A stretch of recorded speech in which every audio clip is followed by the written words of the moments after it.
Assalamualaikum warahmatullahi wabarakatuh. Izin memperkenalkan diri, nama saya Ida Lestari, NPM 1912-143 dari Prodi Pendidikan Bahasa dan Sastra Indonesia. Baik, saya di sini ingin menjelaskan pengertian dari teks prosedur. Jenis teks ini yang menjelaskan tentang suatu cara, langkah-langkah, dan memiliki tujuan untuk membuat suatu hal sesuai dengan urutan yang sebelumnya sudah ditentukan, sehingga teks tersebut akan mencapai tujuan tertentu atau membuat suatu hal menjadi baik dan benar. Jadi, pengertian teks prosedur ini adalah sebuah jenis teks yang di dalamnya tersebut ada tahapan ataupun langkah-langkah yang dijelaskan secara runtut dan urut dengan gaya bahasa yang singkat dan jelas.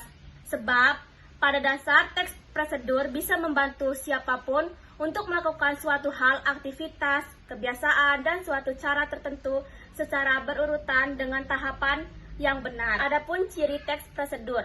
Melalui penjelasan di atas mengenai pengertian teks prosedur, maka dapat kita ketahui bahwa teks prosedur menjadi salah satu jenis teks yang mudah untuk dibedakan dengan jenis teks lainnya.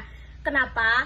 Karena teks prosedur mempunyai ciri khas dalam menyampaikan suatu tata cara prosedur, di mana isi dari teks prosedur tersebut kemudian harus diikuti oleh para pembacanya dengan melakukan praktek langsung sesuai dengan isi teksnya. Setelah mengetahui pengertian teks prosedur mempunyai beberapa ciri. Yang pertama, berisi mengenai langkah-langkah suatu kegiatan. Ciri pertama, teks prosedur adalah berisi tentang langkah-langkah suatu kegiatan tertentu, baik itu langkah-langkah dalam membuat suatu masakan, mencuci baju, membuat kerajinan tangan, membuat suatu, dan masih banyak lagi. Yang kedua, ditulis dalam bentuk poin-poin biasanya. Teks prosedur dituliskan dalam bentuk poin-poin ataupun penomoran, sehingga hal tersebut membuat teks menjadi lebih jelas dalam menjelaskan langkah-langkah ataupun tahapan dari awal hingga akhir kepada para pembaca.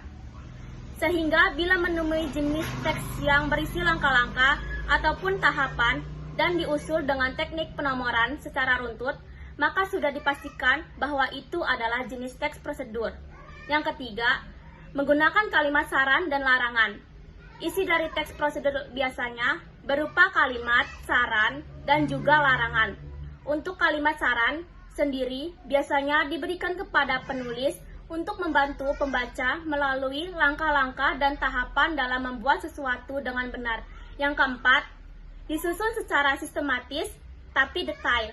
Teks prosedur juga ditulis secara sistematis tapi tetap detail. Hal tersebut bertujuan untuk membantu para pembaca mempraktekkan langkah-langkah dan tata cara yang disajikan dengan baik dan benar.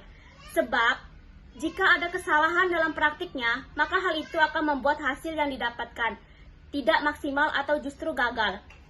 Sehingga teks prosedur memang harus disajikan dengan cara sistematis, supaya para pembaca dapat mempraktekannya dari awal hingga akhir secara berurutan dan memperoleh hasil yang maksimal. Yang kelima, menyajikan informasi yang bersifat objektif.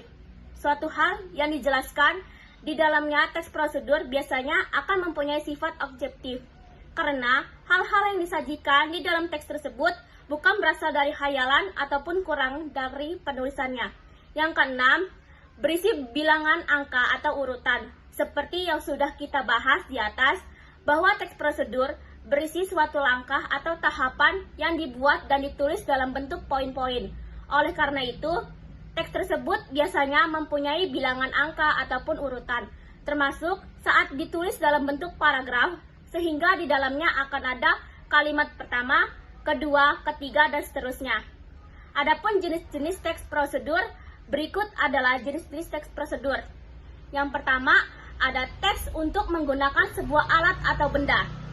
Jenis teks prosedur yang pertama yaitu berisi prosedur atau langkah-langkah yang menjelaskan penggunaan benda ataupun alat tertentu. Lalu, bisa juga untuk menjelaskan mengenai penggunaan beberapa bahwa secara lengkap dengan takarannya. Sehingga, isi dan tujuan dari teks prosedur jenis ini bertujuan untuk menjelaskan pembuatan suatu hal. Yang kedua, teks untuk melakukan suatu kegiatan. Jenis teks prosedur ini sering digunakan untuk menjelaskan mengenai suatu kebiasaan dan juga sifat yang bermanfaat untuk banyak orang. Jadi, teks prosedur tidak selalu berisi tentang proses pembuatan suatu benda ataupun alat, tapi juga bisa digunakan untuk menjelaskan tentang aktivitas ataupun kegiatan serta kebiasaan baik. Selanjutnya, struktur teks prosedur. Yang pertama, pengantar dan pembuka. Yang kedua, langkah-langkah. Yang ketiga, simpulan.